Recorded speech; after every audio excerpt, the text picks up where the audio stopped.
Hello, and welcome back to the studio. I'm Dr. Wiggo, and today I have a Ugreen 6800 NAS, Network Attached Storage.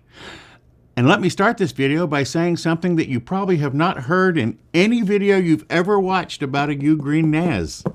This is not a sponsored video. They did not send this to me for free.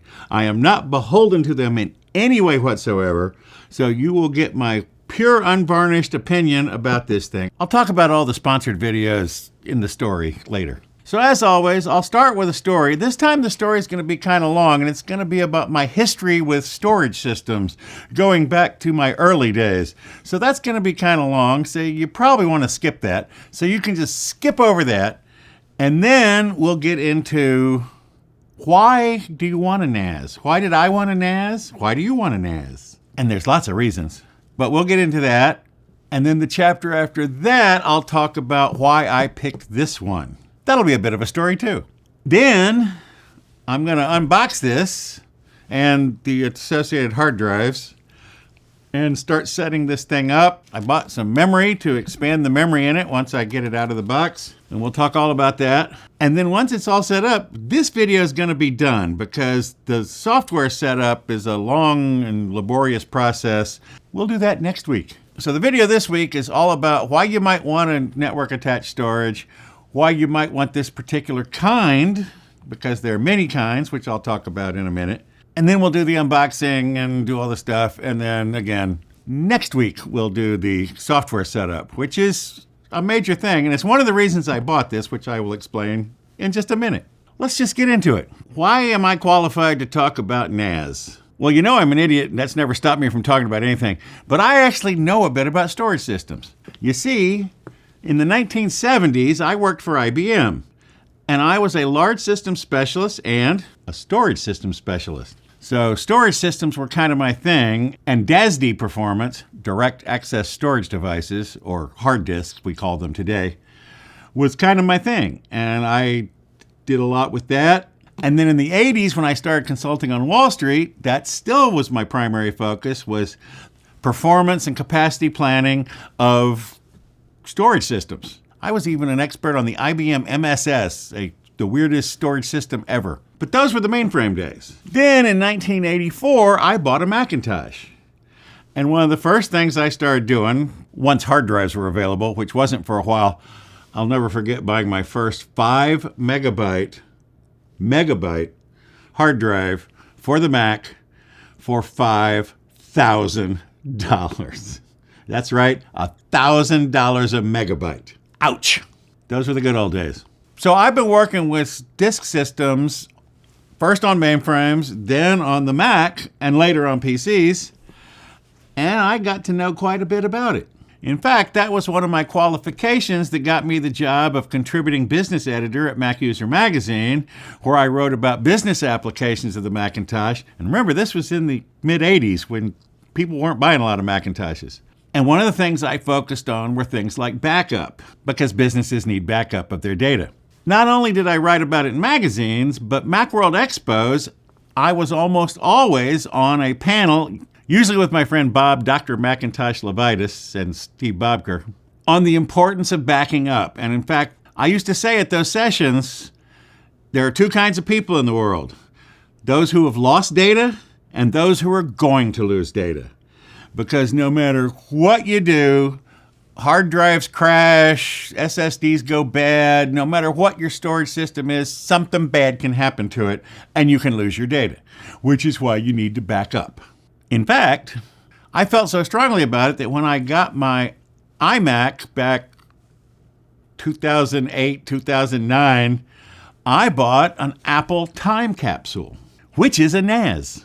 It's a network attached storage. It was the airport, the Apple router, with a hard drive inside, and that I would use for backup. And Time Machine would automatically back up my Mac over Ethernet to my little time capsule, my little network attached storage, my little NAS. I still have that time capsule. It's sitting in my office right now. You didn't see it in the video last week. It's behind the monitor. The hard drive died long ago. But I use it as a switch. I have the Ethernet coming out of the wall going into that, and then it splits out from there to all my other machines. My old PC was on it. The Mac Studio is on it. The Mac Mini is on it. And this will be on it. Except it's not going to be that switch. Because one of the things, if you may recall from my review of the Mac Studio, is I mentioned the 10 gigabit Ethernet is really good for NAS because it gives you more throughput for moving files over Ethernet. We'll come back to that in a little while because there's some hardware I bought just for the 10 gigabit Ethernet. With the Mac and the PC, I had tape backups, SCSI tapes, zip drives. There were so many different removable formats, even optical read-write. So I've tried every format for backup. They all have problems, but one of the best ones is a RAID, a redundant array of inexpensive disks. And so that's what this essentially is. So that's my history with this. I've been working with storage and storage systems and disk drives since 1970. That's right. 55 years I have been doing this stuff. So I know a little bit about it. Now, why do you want a NAS? Why not just use like hard drives or whatever? Well, again, there's the problem of hard drives can fail. Any storage system can fail. Hard drives are actually more vulnerable because, and this was some years ago, I heard someone describe the heads moving over a hard drive platter as a 747 flying 2 inches off of a lake. So the odds of it hitting 2 inches, and by the way, that was a while back. I imagine they're even closer now. I mean, they're practically touching. And if they touch, that's a drive crash and you lose your data. So you need backup, you need redundancy. And again, that's where this RAID concept comes from, redundant array of inexpensive disks. By the way, these disks here aren't that inexpensive. We'll talk about that in a little while. We'll get into the cost later. But that's not all a NAS can do. Because it is a computer, you can run operating systems on it. You can do all sorts of stuff. You can have all sorts of applications that run on it. And in fact, next week, I'll show you some of the applications that come with the NAS operating system. But the main reason you want it is so you have your data stored on something where if a drive fails, it's not the end of the world. You can still get to your data. And that's what these are all about. And that's why there's so many, because some of them are just used to keep track of what's on the other ones so that they can be used to rebuild. When a drive fails, you can pop it out, put it in another one, and they can rebuild what was on there based on the stuff in their indexes and all this other stuff. It's very complicated, and I'm not going to explain it in this video. But that's why you might want a NAS. Now, why would you want this NAS? The Ugreen. This is a bit of a story in itself. Ugreen is a company that's been around for many years, and they make chargers, and they have all sorts of products. I've had some on the channel, like card readers and things. They make a plethora of products. Just over a year ago, they started a Kickstarter to start this. And a lot of people going, wait, a Kickstarter for an established company? It was partly to gauge interest, but it was also so people could buy them cheap because they had, if you donate to the Kickstarter, then you could buy it at a reduced rate. So they figured that would spur some sales because these things aren't cheap. They're not expensive necessarily, but they're not cheap. So they did it at Kickstarter. But then they did an amazing thing, marketing-wise. They decided not to do a big ad campaign or not to send it out to Linus Tech Tips and Marquez Brownlee and those kind of guys. They sent out over 1,000 of their 4-bay units. We'll talk about what the bay things mean in a little while. To mid and lower tier YouTube creators. Not as low tier as me. I didn't get one. But they sent out over 1,000. And so there were like 1,000 videos on YouTube about the Ugreen NAS. And they all said basically the same things, but they were all sponsored, which is why I made my disclaimer at the beginning that this is not sponsored. But they all said the same thing. The hardware is amazing. The software, not so much. But when I went to look at all the other brands, and there are lots of them. There's Synology is probably the one you've heard of the most. They've been in business for well over 20 years, maybe 25 or more. And they're everywhere. And if you go look for YouTube videos about NASes, Synology will pop up all the time. And then there's QNAP, and there's bunches and bunches. Lots of solutions from lots of companies. All those other companies have been around a while. So their hardware is like older. For example, the 10 gigabit Ethernet, which I mentioned before, this has 10 gigabit Ethernet. Most of the other NASs do not. Well, they have it as an add-on. You can take it apart and install a little card and this is all built in.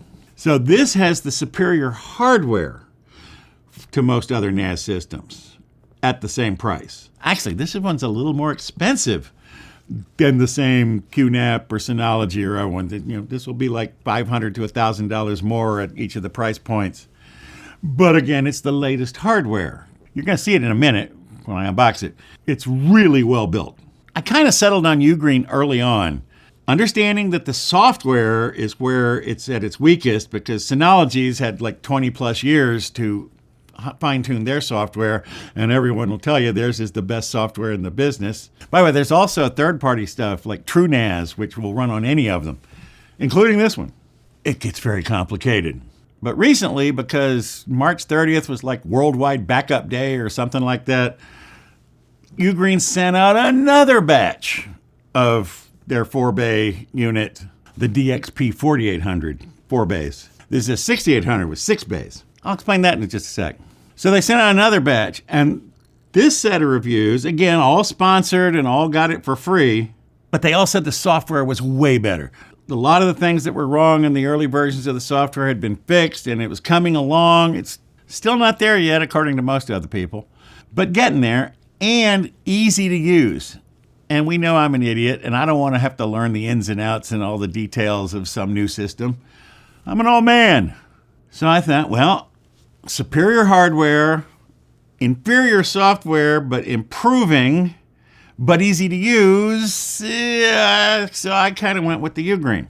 Why didn't I get a 4800 Plus? That was the one that all these reviews were about and everybody was talking about.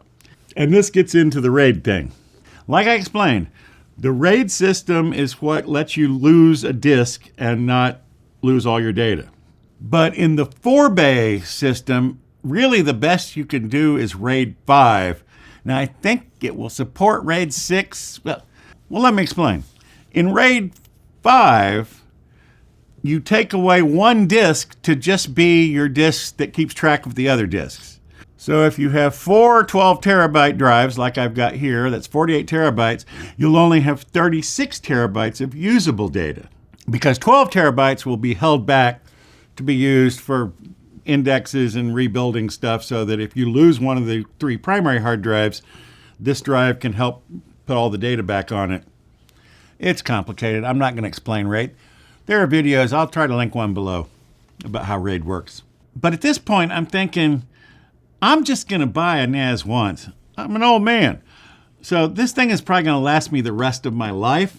So I decided to go with the 6-bay so I could use RAID 6. Now in RAID 6, it takes away 2 drives to hold all the parity and information. But because of that, if any 2 drives fail at the same time, you don't lose any data because you can just pop new drives in and it will rebuild. Just like when RAID 5, if you lose 1, you can replace it and it'll rebuild. This one, if you lose 2 drives, it can rebuild and put everything back the way it was. I wanted that extra peace of mind. Some horrible happens and 2 drives go down, I'm still fine. I can replace them and keep on going. However, the downside is, again, it takes away 2 drives. So in the 4-bay, the 4800 Plus, you'd only have 2 drives that were actually storing data and 2 that were the parity drives. And you go, well, that seems stupid. Well, here I got 4 data drives and then the 2, they're not really parity drives, but let's just call them that, for keeping all the indexes and everything for where everything is. By the way, that brings me to my next point, disk space. I went with Seagate Iron Wolf 12 terabyte drives. And of course, right after I ordered these and they arrived, Seagate had a sale for World Backup Day of the 14 terabyte Iron Wolf Pro for $10 more. I could have had 14 terabyte Iron Wolf Pro. The difference between the Iron Wolf and the Iron Wolf Pro, 3-year warranty. Pro gets a 5-year warranty. For $60 more, I could have had 8 more terabytes of usable space and a 5-year warranty instead of a 3-year warranty, but I missed that window. Yeah, sometimes you get screwed. Oh, important thing about the drives. You need to get hard drives that are NAS drives. This one says NAS optimized right here on the box, because these drives are going to get a lot of use, right? They're going to be on 24 hours a day, 7 days a week, forever. So you want the NAS versions, and you want, and this is important, you want CMR, conventional magnetic recording, not SMR. I don't remember what the S stands for, but it's a different kind of magnetic recording where the tracks overlap a little. So when you write a track, you then have to write the one next to it, and it slows them down, and it's bad. And so you want to get NAS certified CMR drives, which is what these are. Now, before we move on, let's talk a little bit about what all this costs. The DXP6800 Plus, the 4-bay version of this, lists for $700. It was on sale for World Backup Day for like $559.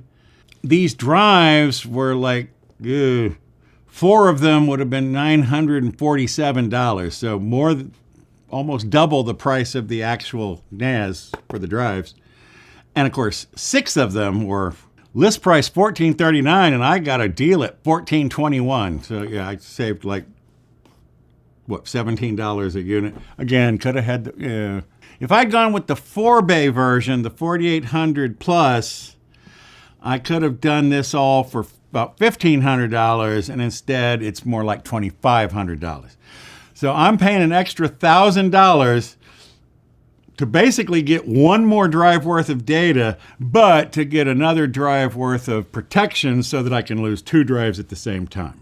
And it's a better computer, faster processor, all sorts of cool stuff in here that will run better because it's an upgrade for all the hardware, not just so it's not just the same thing with 2 more bays. It's got a different processor. It's got all sorts of different stuff in there, which I'll talk about in a little while. But my costs aren't done because remember, I'm going to 10 gigabit, which means I need to replace my time capsule with a 10 gigabit switch, which I got this one. It lists for $299. I got it for $229 from Amazon. I'll link it down below. You can't use your Cat 5 cables that you've been using your whole life, which I've got piles of.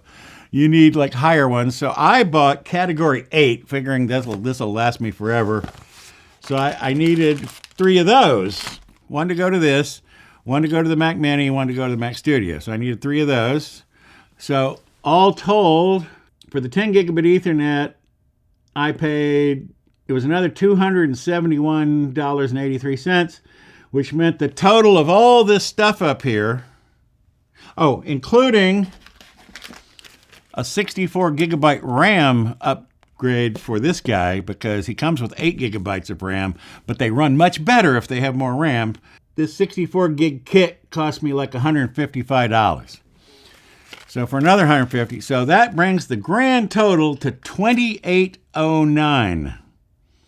So just under $3,000, half the price of the Mac Studio. But I don't think I'll be replacing this ever. I mean, until it dies, and these things tend not to die. That's their whole purpose, is not to die. The drives might die, but you just replace them and keep going. Sarah Dietschy just did a video about her 10-year-old Synology, and you see these videos about people talking about their 10 and 15-year-old Synology. These things are meant to last a long time. So like I said, I think this is the NAS for the rest of my life. I may get another one, but it will be for backup to back up this one. Because that's the other problem. Now you got all this data on here. Now, most of it will also be on the Mac Studio, but maybe not all of it. So I'll need to have what I preached in those panels at Macworld Expo back in the 80s and 90s. This is conventional wisdom for backup. You need 3 copies. You need your main copy, you need a backup copy, and you need a second backup copy stored somewhere else, off-site. When I was working on my dissertation, I had copies of my dissertation data at my house. I kept one in my car. I kept one at my parents' house in Arkansas. So there had to be a nuclear war that wiped out both Austin, Texas, and Little Rock, Arkansas, before I wouldn't be able to finish my dissertation. Well, of course, I'd probably be dead, but you know it. Well, that's it about the hardware. Let's start unboxing some of this stuff. First, we'll get these guys out of the way because there's just way too many of them. The little pull tab says open, and you just... That's so much nicer than those little things you have to cut. Then you pull these little tabs out. See, it has a little handle. I'm giving the packaging good marks. What have we here? Oh, we got a little box of stuff. We'll get back to you in a minute. There's the actual guy. It's very heavy, by the way. That's everything that was in the box. Well, first, let's look at the accessories. Oh, this little packet says manual and warranty card. 3-year warranty. How to contact customer service. While we're unboxing, if you're thinking about getting this one, you might want to hurry. Oh, I guess the tariffs have already hit. We have a power cable. It has these little things for, well, I'll show you in a minute. Here's the power cable. And on the other side, oh, looky here. They gave me a Cat 7 Ethernet cable. So I could have saved like $8 because I bought 3. I only needed 2, apparently. I got Cat 8. They're better. Okay, I could have saved more money. They give you 2 Cat 7 Ethernet cables. Looks to me like about a meter. Probably 3.3 feet. Which is actually not long enough to get to where I was going to put my switch, so I still needed these longer cables that I bought. Wait, there's more in here. Oh, a little screwdriver. I'm going to need this in a minute. And a little box of something. These are the fattest thermal pads I have ever seen. This is for if you, which I'm going to show you in a minute, where you can put in NVMe drives for cache. And this is the thermal pad that goes on top of them to connect them to the, well, you'll see in a, we're about to get there. By the way, I'm not putting those in today. That'll be in a future video. Here's what I was talking about with the hardware build quality. Aluminum. Most of the competitors at the same price points are plastic. Now the front, so on the front we have, this is how the drives go in. We have a power button, and then we have indicator lights, LAN, disk 1, disk 2, disk 3, disk 4, disk 5, disk 6. So when the disks are doing things, these lights will blink, and then when there's activity on the LAN, that'll be. SD card reader, so you can plug stuff straight in. I can take SD cards out of, say, a camera and stick them in here, and then copy it directly onto the NAS. Doesn't even have to go through the Mac Studio. We have 2 Thunderbolt 4 ports. 4, not 5, like the Mac Studio, but still impressive. That's 40 gigabits per second. And a USB-A. Oh, that's on the front. So like my SSDs in the enclosures, I can plug them straight in here. Now only at Thunderbolt 4 speeds, but you know, you can copy without having your computer involved. Then if we go around to the back, a magnetic dust mesh filter. That's another thing. Most of these kind of systems, the fans pull the air from through the front past the drives and then exhaust it out the back. Well, that's going to pull dust in through those openings in the front, whereas this pulls the air in from the back through this little dust filter. Look, it even says Ugreen. It is very magnetic. That ain't going anywhere. So it has a dust filter, so it pulls the air in this way and then pushes it through the drives rather than pulling it through. Now, also on here, HDMI out. Remember, it's a computer, and there is built-in video on the card. You know, Intel has their video. We got a USB-A 3.2. We have 2 USB-A 2.0s, old school. And then here's one of the reasons I bought this unit, 2 10 gigabit Ethernet ports. None of the others at equivalent prices include 10 gigabit Ethernet. You have to buy like a $159 adapter and get a screwdriver out and do all this stuff. And there's a little reset button, and there's where it plugs in. Kensington lock. Here's what I wanted to get to, is on the bottom. And they conveniently provided me a little screwdriver. It's even magnetic.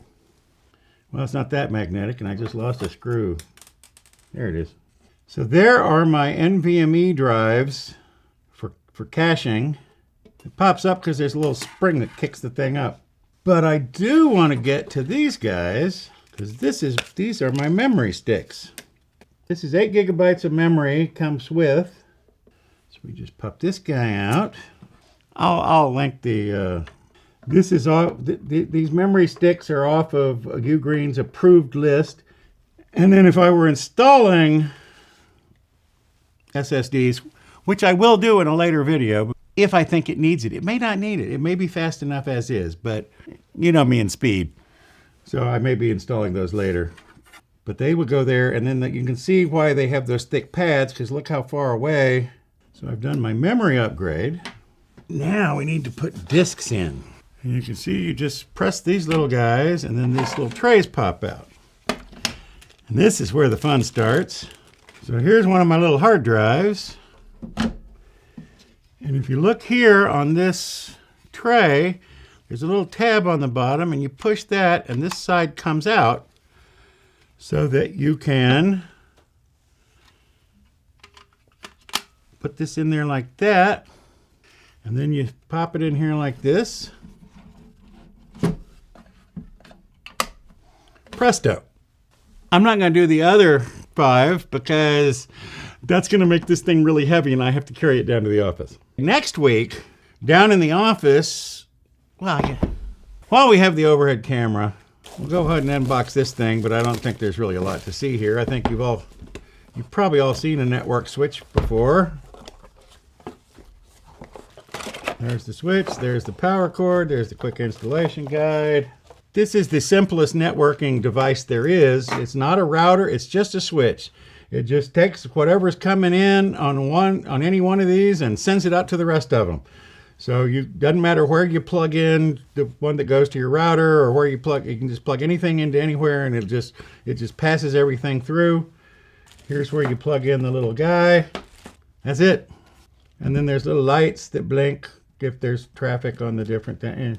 But next week, for me just soon, we'll be down in the office and I will be setting up this network, putting in this switch to replace my 15-year-old time capsule, which still works as a switch even though the hard drive is long dead. And I'll be wiring my cables up and replacing all the cables. I'll be populating this out with drives and then setting it up. I will record all that. So so next week you'll see me plug this in and turn it on, and I will time how long things take so you know how long it takes to set up and get everything up and running.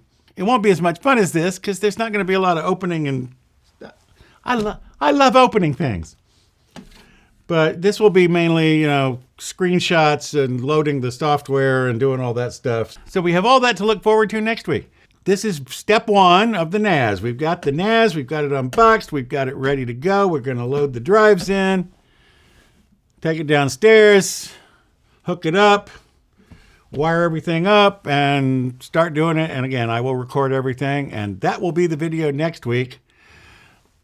That's probably going to take several days because I'm seriously considering, one of the options you have when you install one of these is to test all the drives. So basically it writes to every bit of every drive. So it finds out if there's any bad spots on the drives. That takes hours and hours, possibly days. And I want to do that before I start trusting my data to this. So that's why I'm not going to, if I start doing that now, this video will be posted before that finishes probably. So that's why next week. So that's it for today. Step 1 of the NAS. Next week will be the software setup and how it does. So come back for that. Subscribe. That's all I got today. Thanks for stopping by. See you next time. Bye-bye. I'm going to go start doing a lot of stuff and videoing it, and you'll see it all next week. Thanks for staying to the end. Bye-bye.